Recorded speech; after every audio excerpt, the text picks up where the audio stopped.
Hi, welcome back to BG Pythons. My name's Ben and this is Ser Davos, who is one of my Boelens Pythons, just wrapping himself up. I wanted to give a bit of an update. It's been 9 months since I had these guys.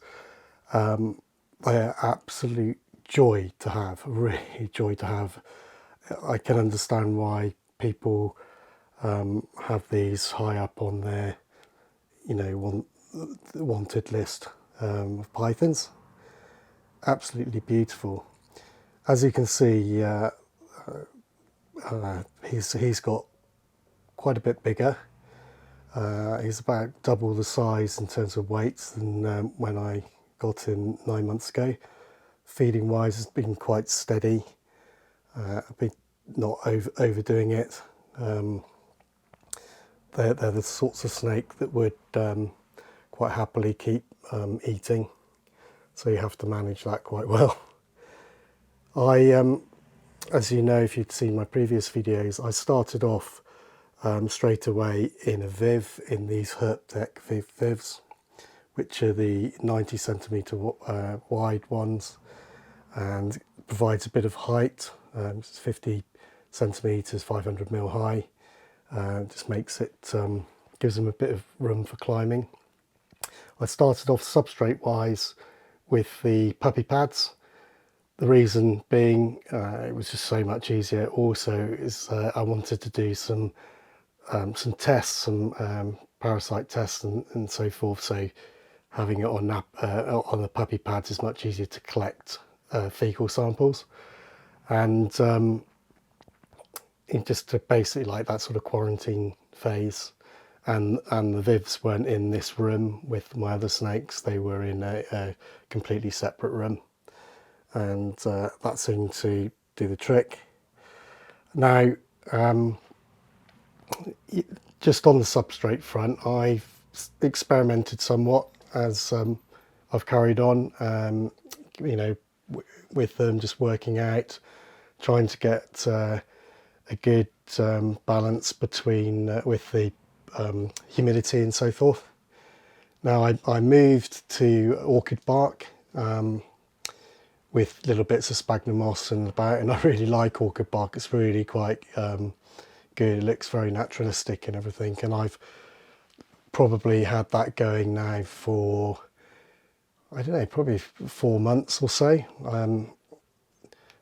might have been a bit longer than that actually, but I was looking at my ball pythons and some of the other animals, thinking, should I go and move to this Coco Husk substrate? And I had a look at one product which I wasn't overly impressed with, because it went mouldy, and it's probably stuff I've done wrong. But I did follow the instructions, and if it's not going right for me, there's probably another, half a dozen people that are having had the same issue.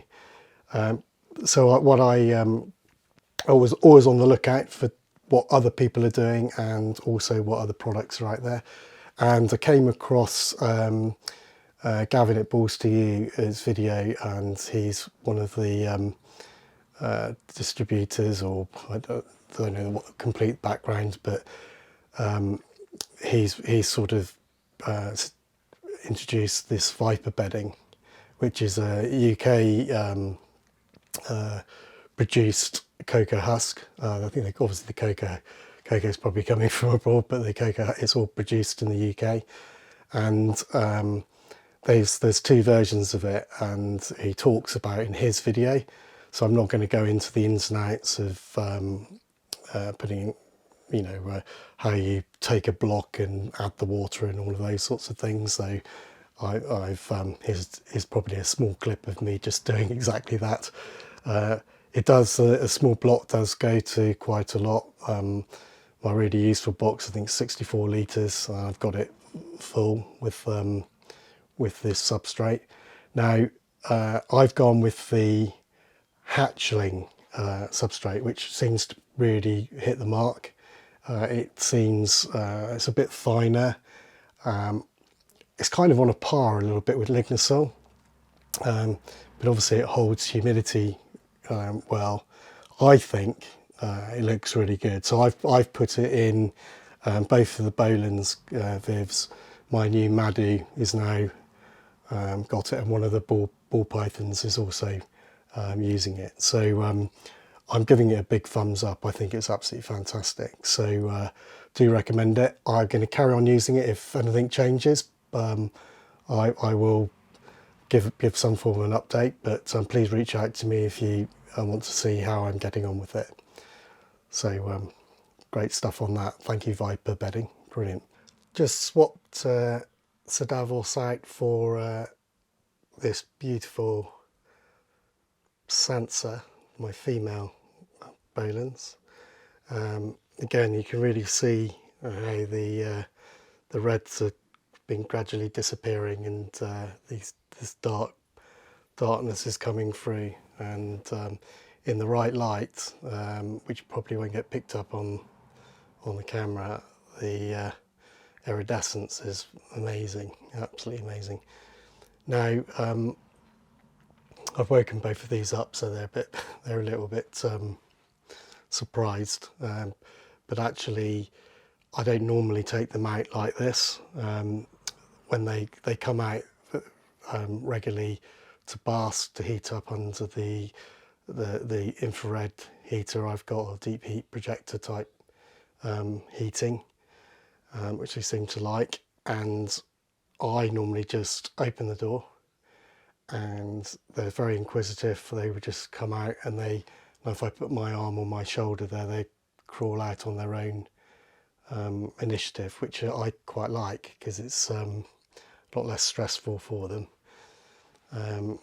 Not many snakes do that, some will, but I just think it's I just love that sort of choice thing where they can come out on their own accord, and they when they've had enough, if you're right next to the cage again, they go back in just casually, as you can see. Nice and easy.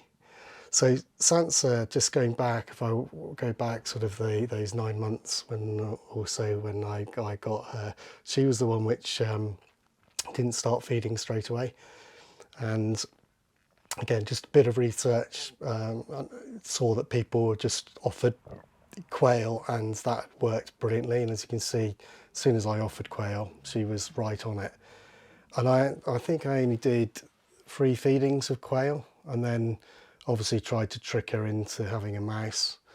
That initially failed, as you can see from the clip, if you've seen that previously. And also she,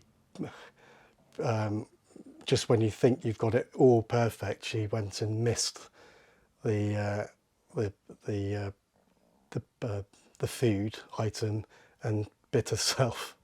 And that's where you sort of think, oh no, is she gonna not eat now because she's done that?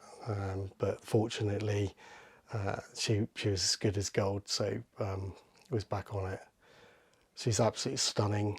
Again, I feel really privileged to have these. They are great species.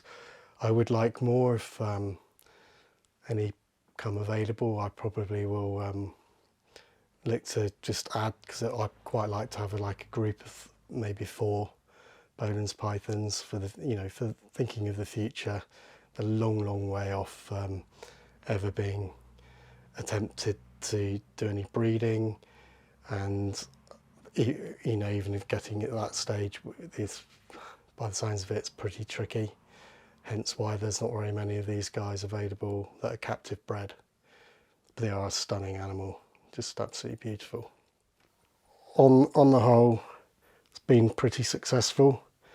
I think not going down a rack route for them when they're little, or putting them in a rub, has been helpful, because they can watch me, they've got used to movement around the vivs and things. Not scared at all. They're not aggressive. They are going to get a lot bigger, and you know, with that in mind, I'm already planning, thinking about the enclosure that I want to build for them as adults. So I'm going to be starting once I've built my snake room, and which the foundations will be going in properly in the next few weeks, and then I can actually start the build. I'll be thinking in the future, thinking, okay, if I what do I want to do for these guys in terms of enclosures and stuff, and already getting a few ideas and different things I'd like to do. They will be a really good size enclosure, and either bespoke or I will do a DIY job, and I would be making it pretty naturalistic, because I just want people to be able to come in and have a bit of a wow factor if they come and see my animals, and not be massively disappointed by just seeing stuff that's sort of hidden away or a bit too minimalistic. On that front, that's one of the reasons I'm looking to downsize things quite substantially. So Rob, who's a subscriber on the channel, he's taking on two of my blackheads, Marjorie, big Marjorie, is up in there, and Tyrion, who's down over the back there, both primed for you know, perfect for a breeding opportunity. I'm not massively interested in doing the breeding on those now. It's not my thing, but I want them to go to somewhere where somebody might want to do something with them, and Rob seems to be the man for it. So good luck on that, Rob. And that helps me quite a lot, because I got a full-time job, like probably many of you out there, and this is my hobby, and I don't want to be consumed by my hobby. So gradually refining the animals that I have. So I've got animals that I really, really enjoy and want to work with, and it's just the number, really. Just reducing that means I can do a bit more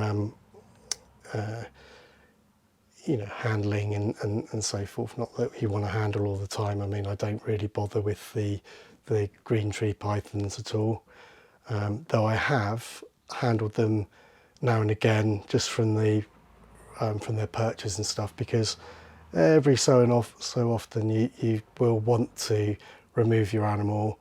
You might want to give it the once over. You might need to remove some stuck shed or something like that, and in those cases you want your animal to be used to being handled and things. I'm going to have a big review on the ball python situation. To be honest, I love the ball pythons I've got. They are beautiful and stuff, but I think the more that you have some other snakes like these, if I'm talking pythons, because colubrids are pretty much in the same space, but once you have things like this and the madly reticulated python, and my womas and things like that, they're just a lot more interesting. You get to see them a lot more. It's not to say that those ball pythons aren't active. They are. And when evening comes, they're out and about, crawling, climbing. I've got branches in there. I'm not saying that they're climbing up huge trees and things like that, but they are getting up to different height and different levels. I like being able to provide them a lot of space. I know there's a lot of videos or podcasts and things talking about particularly ball pythons and stuff in rack systems and stuff, but weirdly those bottom things are racks, if you like it. You know, they come out on a drawer. I can remove the boxes. The big difference being is they're a bit bigger, and they've got above heat, heat from above and light from above, and it means, it means that I can, they've got tubs and things and stuff to hide in, but they are ball pythons, I'm sorry for all you ball python lovers out there and everything, they can be a bit dull, let's face it. Very beautiful, but a bit dull. But you know, if you, it all, I guess it all depends on what you're looking for in terms of keeping animals. I like to be able to see them, pretty much all of the animals, all of the other snakes come out during the day and are quite active. Bit of success, I think, with my two female Woma pythons seem to be gravid. And you can see a picture here, you can see how one of them, which is Aya, she's started to invert quite a bit, and bearing in mind both of them haven't eaten for a couple of months or so, they're putting on size and so forth. So fingers crossed on that. I've got the old the incubator fired up and all ready to go. I'm going to try not mess this clutch up like I did last year. I've taken a lot of advice from friends who've been successful in breeding them, and with a bit of luck are being the same. You know, I have a bit of success, and they're one of my favourite species of snake. I've had them. So my first Woma python I got in 2007, I think. Might have been about 2007, and he was called Colin. He was ace, and I just had a little blip in my having a young family and things like that, where I decided I wasn't doing much with snakes and things, so I sold him, and I regretted it from the moment he went out the door. Really regrets that. I did try to track him down, went all, got as far as sort of Wales and things, and then it went cold. So I was because I would have probably paid quite big money to get him back into my collection. So bit of a shame there. But those are the sorts of things. That's why you've got to be really sure when, because I know when my blackheads go, I will really miss them. I think they've been really great fun to have. I've still got my little Axanthic Blackhead, which I'll grow on and just enjoy, with no sort of goals of breeding or anything like that at this stage. It's not the primary thing. It's just to have a beautiful snake that I can interact with and watch and enjoy. So anyway, these guys are doing brilliantly. I've absolutely recommend, if you're lucky enough, and do you know what, if I in the future, if I was able to breed some of these, I'd love to make them a little bit more available to people, particularly in the UK, because I just think they're an absolute joy to have as pets. But we shall see. Anyway, thank you for watching. Please subscribe, hit the bell button for the next video. I love all the comments coming in on various things and questions and advice to me on various things. Take a look at the viper bedding. I'll put a link to the viper bedding. I actually got mine through Boss Rat, who I get my rats from occasionally, rats and mice from occasionally, and they sell it. So when I got those, I got a couple of blocks just to try out. I think it's really good stuff. Interestingly, I got a complete bag of Lignosil, but Lignosil is a pain. I've got a carpet in here. When I do the new place, I might not put carpet in because it's such a pain when it goes on the floor, which it does. Any interaction I have with the cage, bits of Lignosil get on me, and they inevitably end up on the floor, and they're constantly hoovering. I think this hatching bedding Coco Husk sort of stuff is really quite good. It's really helping me with the humidity, which was kept getting too low, and you don't want to have a saturated viv or anything, because that's not the whole point. I just was really struggling to get the relative humidity in the vivs to at least 50%. So it was way below that, and so far it seems to be working really well. So worth a look. And I've been using it now for a couple of weeks, and I'm quite pleased with it. So see what you think. Anyway, thanks again, and I'll be doing another video very shortly. So speak to you all soon. Bye.